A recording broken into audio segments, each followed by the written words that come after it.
بسم اللہ الرحمن الرحیم۔ دین کافر فکر و تدبیر جہاد اور دین ملا فی سبیل اللہ فساد، الفساد والفساد والفساد۔ حالیہ دنوں میں ہونے والے مناظرے، مجادلے اور مباحثے کسی سے چھپے ہوئے نہیں ہیں۔ ان تمام احوال کو دیکھ کر چند ایک باتیں میں آپ کے سامنے رکھنا چاہوں گا۔ عیسائیوں کا ایک علاقہ جب اس کے اوپر کسی نے فتح کی یا اس علاقے کے اوپر کسی نے حملہ کیا تو عیسائیوں کے ان علاقوں کے اندر ان کے پادری آپس میں مناظرہ کر رہے تھے کہ سوئی کے اوپر فرشتہ بیٹھ سکتا ہے یا نہیں۔ لیکن جب ان کا دشمن اندر آیا تو جو سوئی کے اوپر فرشتے کے بیٹھنے کے قائل تھے ان کی گردنیں بھی اتار دی گئیں، اور جو سوئی پر فرشتے کے بیٹھنے کے قائل نہیں تھے ان کی گردنیں بھی کاٹ دی گئی۔ سقوط بغداد کے وقت بغداد کے شہر کے 3 بڑے چوک تھے جہاں مناظرے ہوا کرتے تھے، اور جب وہاں سقوط بغداد ہوا اور مسلمانوں کی گردنوں کا مینار لگایا گیا، اس سے چند لمحات پہلے وہاں پر جو مناظرے جاری تھے ان کے موضوعات بڑے عجیب و غریب تھے۔ یعنی ایک چوک میں یہ مناظرہ ہو رہا تھا کہ مسواک کی لمبائی ایک بالشت ہونی چاہیے یا اس سے زیادہ یا کم ہونی چاہیے۔ ایک گروہ تھا وہ ثابت کرنا چاہتا تھا کہ نہیں میں ثابت کروں گا بالشت سے کم اور زیادہ، اور ایک گروہ ثابت کرنا چاہتا تھا کہ ایک بالشت کے مقدار کے برابر۔ اور دوسرے چوک میں غالباً یہ موضوع سخن زیر بحث تھا کہ اصحاب کہف کے کتے کا رنگ کون سا تھا، اور تیسرے چوک میں یہ کوے کے حلال و حرام ہونے پر شاید بحث چل رہی تھی۔ لیکن جب دشمن آیا تو کوے کے حلال ہونے کے قائل بھی مارے گئے اور حرام ہونے کے قائل بھی مارے گئے، اور جو مسواک کو ایک بالشت رکھنا چاہتے تھے ان کو بھی قتل کر دیا گیا، اور جو ایک بالشت سے اوپر نیچے گردانتے تھے وہ بھی موت کے گھاٹ اتار دیے گئے، اور جو اصحاب کہف کے کتے کو سرخ مانتے تھے وہ بھی دنیا سے چل بسے، اور جو اس کے رنگت کو پیلا یا زرد مانتے تھے دنیا پہ وہ بھی باقی نہ رہے۔ یعنی آپ اندازہ کریں عالم اسلام کے خلاف عالم کفر جمع ہو چکا ہو، اور مسلمانوں کے بچے بچیاں وہ ایتھیزم کی طرف جا رہے ہوں، وہ خدا کا انکار کر رہے ہوں۔ پاکستانی رپورٹ کے مطابق ہر 1 سال بعد پاکستان کے بچے بچیوں میں 1 لاکھ مسلمانوں کے بچے ایسے ہوتے ہیں اینولی جو اللہ رب العالمین کی ذات کا انکار کر بیٹھتے ہیں، اور وہ ایتھیسٹ ہو رہے ہیں، اللہ کو بھی وہ نہیں مانتے، اور آپ ان سے اجتہاد اور خطائیں اجتہادی کے اوپر آپ اس جنریشن کو لگا کر بیٹھے ہیں کہ جو اللہ رب العالمین کی ذات کو ماننے سے انکار کر رہی ہے، اور وہ لاجیکل باتیں مانگتے ہیں، اور وہ آپ سے کہتے ہیں کہ دین کا ہمیں آپ مفہوم سمجھائیں، لاجک دیں ہر چیز کی، اور آپ کے پاس تو علمی ابحاث کے دلدل سے نکلنے کا ٹائم نہیں ہے، تو پھر آپ شکوہ ان لڑکوں سے کرتے ہیں کہ فلاں کو نہ سنا کرو اور فلاں کو نہ سنا کرو، وہ تو فتنہ پھیلا رہا ہے۔ آپ اس کو صحیح دین بتا دیں جو اس کی سمجھ میں آئے تو وہ فتنوں کو سننا چھوڑ دے گا آپ کا نوجوان۔ اور آپ اندازہ کریں پچھلے چند ایک سالوں سے تمام مسالک والوں میں عجیب طرح کی رانائیاں بکھیرنے کو مل رہی ہیں تمام مسالک والوں کی طرف سے۔ ایک وقت ہوتا تھا جب ہم سنتے تھے کہ فلاں مسلمانوں کے عالم دین کا عیسائیوں سے مناظرہ ہوا اور وہاں پر اسلام کی فتح ہو گئی۔ پھر ایک وقت آیا ہم سنتے تھے کہ اہل حدیث کا اہل سنت سے مناظرہ ہوا، یہ جی دیوبندی آئے ہیں سنیوں سے مناظرہ کرنے، وہابی آئے ہیں، شیعہ آئے ہیں، تو یہ جی فلاں بندے کے دلائل مضبوط تھے، اور یہ عقیدہ اہل سنت کے علماء نے اپنے عقیدے کو واضح کر دیا اور وہ کامیاب ہو گیا، لوگوں کو پتہ چل گیا۔ لیکن اب وہ بھی نہیں ہے۔ یعنی ہم وہ مسلمان تھے، ہم نے لا الہ الا اللہ محمد الرسول اللہ صلی اللہ علیہ وسلم کا ہار اپنے گلے میں ڈالا تھا، اور ہماری ذمہ داری تھی کنتم خیر امۃ اخرجت للناس تأمرون بالمعروف وتنہون عن المنکر۔ ہم نے ہندوؤں کو دائرہ اسلام میں داخل کرنا تھا، جو نبی اکرم صلی اللہ علیہ وسلم نے فرمایا۔ مشرکین کو حضور نے اسلام کی دعوت دی، صحابہ کرام پوری دنیا پہ پھیل گئے، 1.25 لاکھ صحابہ ہیں، 20-25 ہزار صحابہ کی قبریں بھی مدینے میں نہیں ہیں، کم کی ہیں، تو وہ 1 لاکھ کے قریب جو صحابہ تھے وہ کدھر گئے؟ پوری دنیا پہ پھیل گئے، کیا کرنے؟ کافروں کو اسلام کی دعوت دینے۔ اب یہ ہم نے کرنا تھا، یعنی ہندوؤں کو دعوت دینی تھی اسلام کی، کرسچنز کو ہم نے دعوت دینی تھی اسلام کی، جو غیر مسلم تھے، مجوسی تھے یا اور کسی بھی مذہب سے تعلق رکھتے تھے، ہم نے ان کو اسلام کا رنگ دکھا کر نبی اکرم صلی اللہ علیہ وسلم کی غلامی کی طرف بلانا تھا۔ وہ کام نہیں ہم نے کیا، بلکہ ہم نے کیا کیا، ہم اب مسلمانوں کو دھکے دے دے کے دائرہ اسلام سے باہر نکال رہے ہیں، اور ہم ان کے لیے ایک بہت بڑا موٹر وے ہمارے پاس واپس ان کو اسلام سے باہر بھیجنے کے لیے۔ اور آپ اندازہ کریں ہر مسلک والا اب اپنے مسلک سے لڑ رہا ہے۔ یعنی ایک تو وہ وقت تھا نا کہ مسلمان قادیانیوں سے مناظرہ کر رہے ہیں، ہندوؤں سے کر رہے ہیں، عیسائیوں سے کر رہے ہیں، یا پھر وہ ہوتا تھا چلے سنی وہابی سے کر رہا ہے، دیوبندی سے شیعہ، وہ بھی کہانی ختم ہو گئی۔ اب سنی سنی سے مناظرہ کر رہا ہے، وہابی وہابی سے کر رہا ہے، دیوبندی دیوبندی سے کر رہا ہے، شیعہ شیعہ سے کر رہا ہے۔ ماننے والوں کا حال بھی بڑا یعنی دیکھنے کے لائق ہے۔ وہ ان کے ماننے والوں کو رافضی اور وہ ان کے ماننے والوں کو ناسبی اور یزیدی کا ٹائٹل دیا جا رہا ہے۔ آپ اندازہ کریں، یعنی جو حق میں دلائل دے رہا ہے وہ رافضی ہے، اور جو اپنے حق میں دلائل دے رہا ہے ان اپوزٹ رائے وہ یزیدی، ناسبی اور خارجی ہے۔ یعنی یہ ہم نے خود ہی فیصلہ کر لیا ہے۔ یہ سنی کا سنی کے ساتھ مناظرہ ہے۔ دیوبندیوں میں حیاتی مماتی آپس میں لڑ لڑ کے مر رہے ہیں۔ آدھے کہتے ہیں نبی علیہ السلام قبر میں زندہ ہیں، آدھے کہتے ہیں نہیں زندہ۔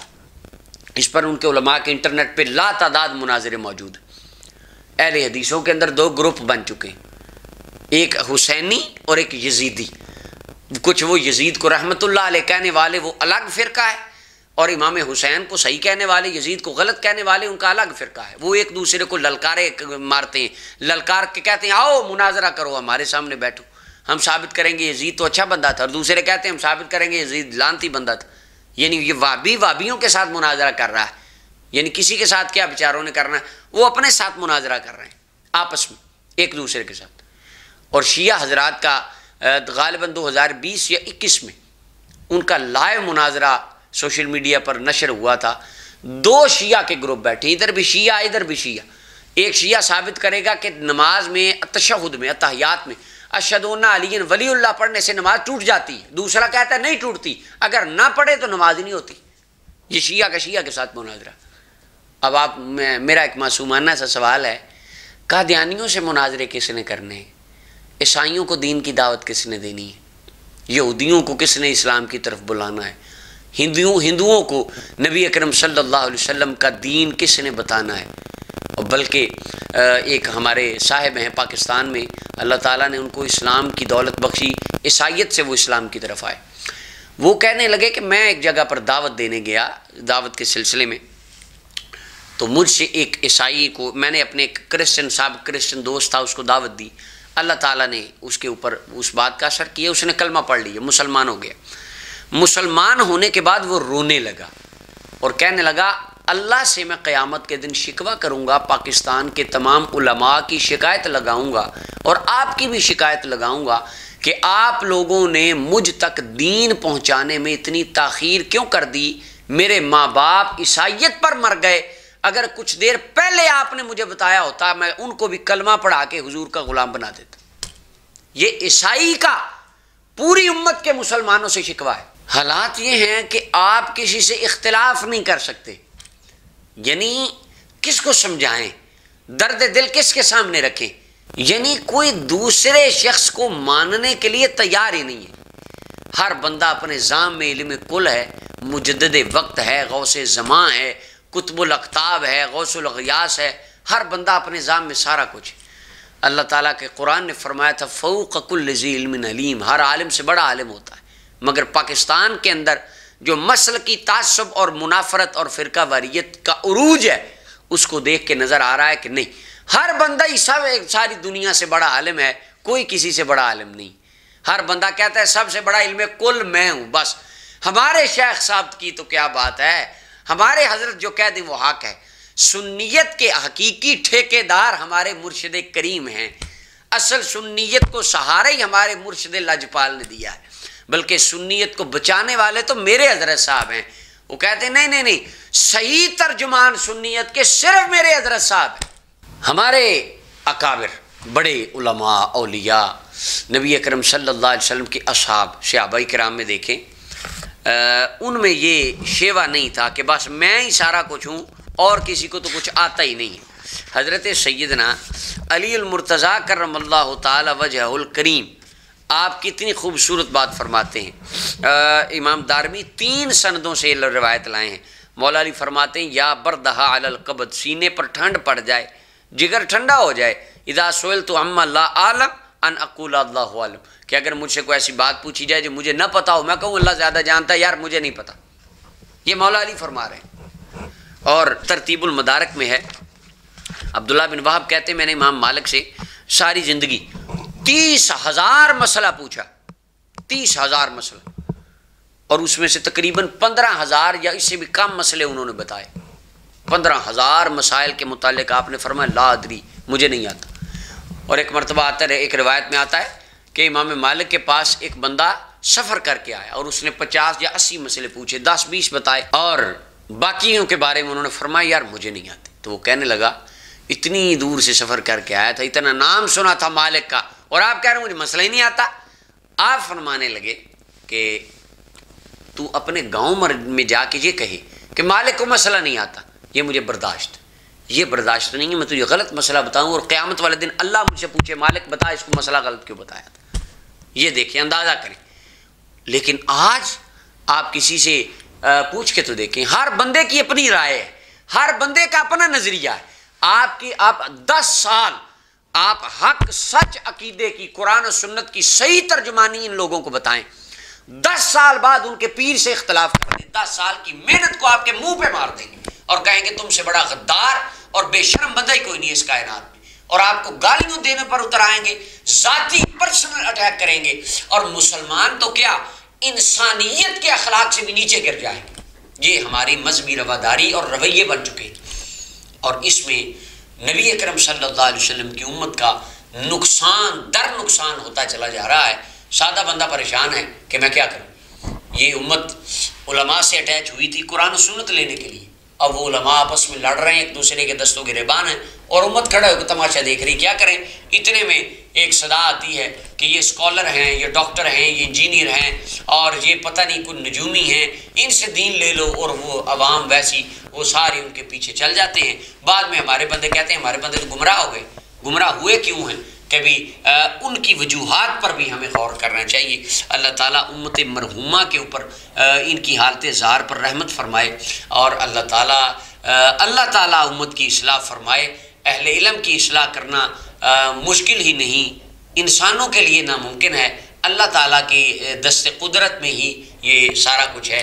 خلاق کائنات نے قرآن کریم میں ارشاد فرمایا اطیعوا اللہ والرسول، اللہ تعالیٰ نے فرمایا کہ اللہ کی اطاعت کرو اور رسول کی اطاعت کرو، ولا تنازعوا، آپس میں جھگڑا نہ کرو، فتفشلوا وتذهب ريحكم، اس طرح تمہارا جو ایک وہ عزت بنی ہوئی ہے، تمہارا روب و دبدبہ بنا، وہ ختم ہو جائے گا۔ اور آج کل یہی حالات ہیں، عالمی لیول پہ دیکھ لیں وہی حالات ہیں مسلمانوں کے، اور ملکی اپنا سطح پر مسلمانوں کے وہی حالات ہیں، مسلکی سطح پر بھی بالکل یہی حالات ہیں۔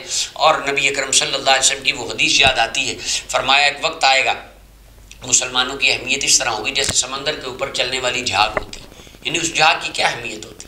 صحابہ عرض کرتی ہیں یا رسول اللہ ہم کم ہوں گے، فرمایا نہیں، آج کی بنسبت اس وقت زیادہ ہوں، لیکن فرمایا تمہارا روب ختم ہو جائے گا، دشمن کے دل سے اللہ تمہارا روب نکال دے گا۔ اور آج بالکل اس کی عملی تصویر انٹرنیشنل لیول پہ اور مسلکی لیول پہ ہمیں وہ نظر آتی ہے۔ اللہ تعالی ہم سب کے حالات پر رحمت فرمائے، اللہ ہمارے دلوں کا قبلہ مدینہ کی طرف پھیر دے، اپنے محبوب کی غیر مشروط اور لامحدود محبت عطا فرمائے، رسول اللہ کی ہر نسبت کا احترام، ادب اور محبت عطا فرمائے، اللہ ہماری اصلاح فرمائے، ہماری غلطیوں کو معاف فرمائے۔